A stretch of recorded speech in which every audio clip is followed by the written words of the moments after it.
ব্রাহ্মণবাড়িয়ার নবীনগর উপজেলার দোলাবাড়ি ঋষিপাড়ায় অর্চনা রানীর বিরুদ্ধে মানসিক নির্যাতন, হয়রানি এবং একের পর এক মিথ্যা অভিযোগ ও মামলার প্রতিবাদে মানববন্ধন অনুষ্ঠিত হয়েছে। বৃহস্পতিবার বিকেল 3:30টায় দোলাবাড়ি ঋষিপাড়া মন্দির প্রাঙ্গণে এলাকার বাসিন্দাদের উদ্যোগে এ মানববন্ধনের আয়োজন করা হয়। মানববন্ধনে অংশগ্রহণকারীরা অভিযোগ করেন, মন্দির নির্মাণ ও সংস্কার কার্যক্রমের পর থেকে কতিপয় ব্যক্তির যোগসাজশে অর্চনা রানী এলাকার বিভিন্ন গণ্যমান্য ব্যক্তি ও সমাজপতিতদের বিরুদ্ধে ধারাবাহিকভাবে মিথ্যা অভিযোগ, মামলা এবং হয়রানিমূলক কর্মকাণ্ড চালিয়ে যাচ্ছেন। এতে পুরো ঋষিপাড়ায় সাধারণ মানুষ উদ্বেগ ও আতঙ্কের মধ্যে দিন কাটাচ্ছেন বলে দাবি করেন তারা। বক্তারা বলেন, ব্যক্তিগত স্বার্থ হাসিলের উদ্দেশ্যে নিরীহ মানুষকে হয়রানি করা হচ্ছে। তারা অবিলম্বে দায়েরকৃত মিথ্যা মামলা প্রত্যাহার এবং এ ধরনের হয়রানিমূলক কর্মকাণ্ড বন্ধে সংশ্লিষ্ট প্রশাসনের হস্তক্ষেপ কামনা করেন। মানববন্ধন শেষে অংশগ্রহণকারীরা শান্তিপূর্ণভাবে তাদের দাবির পক্ষে বিভিন্ন স্লোগান দেন এবং দ্রুত সুষ্ঠু তদন্তের মাধ্যমে প্রকৃত ঘটনা উদ্ঘাটনের আহ্বান জানান। আমি 2016 সাল থেকে আমি মন্দির কমিটির সভাপতি। এই মন্দিরের সম্পত্তি আত্মসাৎ করার জন্য অর্চনা রানী ঋষি আমার নামে এবং বিমল ঋষির নামে ব্রাহ্মণবাড়িয়া কোর্টে নারী ধর্ষণ মামলা করেন। উক্ত মামলা আমরা জেল জুলুম খেটে বিজ্ঞ আদালত আমাদেরকে বেকসুরে খালাস প্রদান করে। বর্তমানে 2026 সালে উনি আমার ছেলের নামে আবার নারী ধর্ষণ মামলা দেয়, আমার ছেলে এবং নাতির নামে।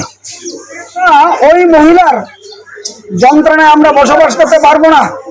আমরা তার প্রতিকার চাই, আমরা তার বিচার চাই।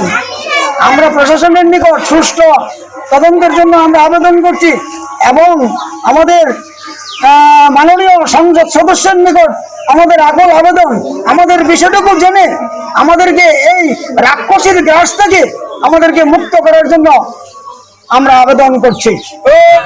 নবীনগর অর্চনা ঋষি পিতা হইল বদলাল ঋষি সঙ্গে দীর্ঘজীবন জ্বালা মন্দিরের জায়গা নিয়ে মামলা মর্দানা ব্রাহ্মণবাড়িয়া কোর্টে নবীনগর আদালতে মামলা বেশ চলে যাচ্ছে। চলার পরে আমরা আদালতের রায় পাইছি মন্দিরের জায়গা নিয়ে সবাই আমরা মন্দির করবো বলে আমরা কাজ করতেছি। অর্চনা ঋষি মিথ্যা মামলা দিয়ে আমরাকে হরানি এবং হাজত জেল হাজত খাটাইতেছে।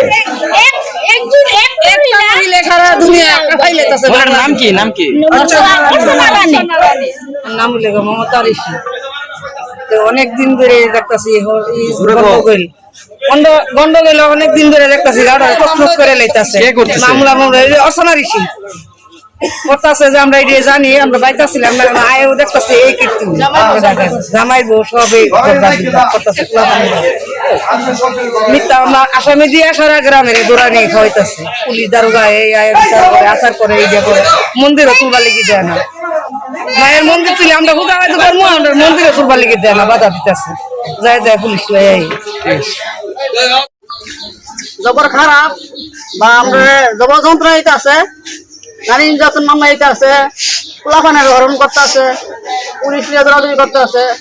ওই আবার নিজের পুত্রে নিজের সামনে এতিয়া ওইটা আছে আমরা বলে মেরে লাই গন্ডগোল করতে আছে। হরি রেখা আছে বুড়া হরি যায় হরি ঘরে ঘরে ঘরে ঘরে সামনে থেকে লিখা এই ঘরে খা এই ঘরে খা এই ঘরে খা পুরা হরি দেওয়া মাছ আমি দেখতে পুরা হরি দেওয়া ফেলা গেছে। আমরা বিচার চাই, বিচার চাই, শান্তি চাই। আমরা দেশটা শান্তি আমরা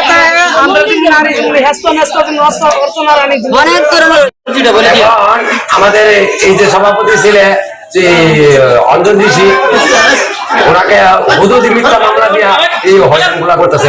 ওনার ছেলের 3 ছেলের উনি 2 হাতে 2টা নিয়ে গাড়িতে উঠতেছে। তোমার কর্মকর্তা 2জন পুলিশ ছিল। রিপোর্ট আবু হাসান আপন, NNTV, ব্রাহ্মণবাড়িয়া।